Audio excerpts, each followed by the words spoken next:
insert my speech into the record, but I never have a written speech. So anong i-insert ko? So sasabihin ko na lang na kaharap po ang ating mga kapatid.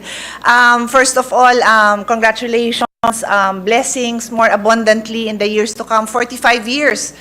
Hindi ko alam if that is older than everyone present in the Senate Hall, no?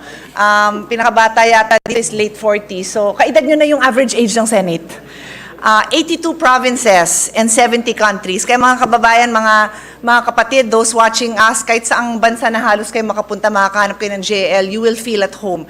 You will feel the love of Christ and the Filipinos wherever you are. Usually may Pilipino, pero meron din foreigners, and thank you for sharing the gospel all over the world. Mr. President, Jesus asked His disciples to lead with humility.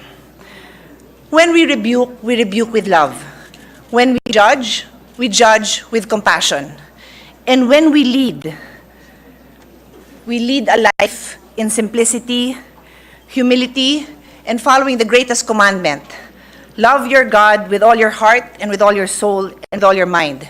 This is the first and greatest commandment. And the second is, love your neighbor as yourself.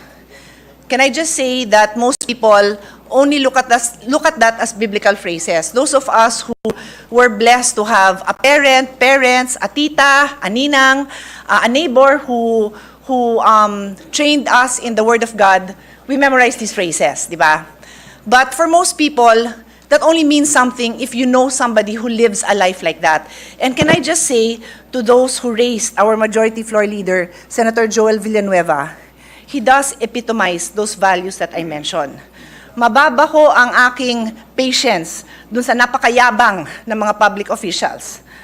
Wala ho akong patience, and I ask God for forgiveness. Pag nagtataas ako ng boses, pag naiinis ako, you can check YouTube, madalas ako magalit. Because I cannot stand when there are people of authority that do not try to work with compassion and understanding and humility. And I can honestly say, namuti na yung buhok ng aming Majority Floor Leader to try to work fairly with all of us here. He will bend over backward para ma-accommodate. And hindi ho ito pagpupugay sa kanya. Pagpupugay po ito dun sa inyo na nagpalaki sa kanya and the values that you have inculcated in him. Hindi po siya perfect, make no mistake. Minsan binabatok-batukan ko din yan. But with all our imperfection, he tries to emulate that kind of leader that God wanted you and that you have molded. So ipagpatuloy niyo po ang maganda niyong trabaho all over the world. God bless JIL, God bless Brother Eddie, and God bless the leadership and all the members and the community of Christ. Thank you, Mr. President. Thank you very much. Thank you, Mr. President. And let me colleague. put on record, Mr. President, palalampasin ko yun dahil ate siya, Mr. President. But kidding.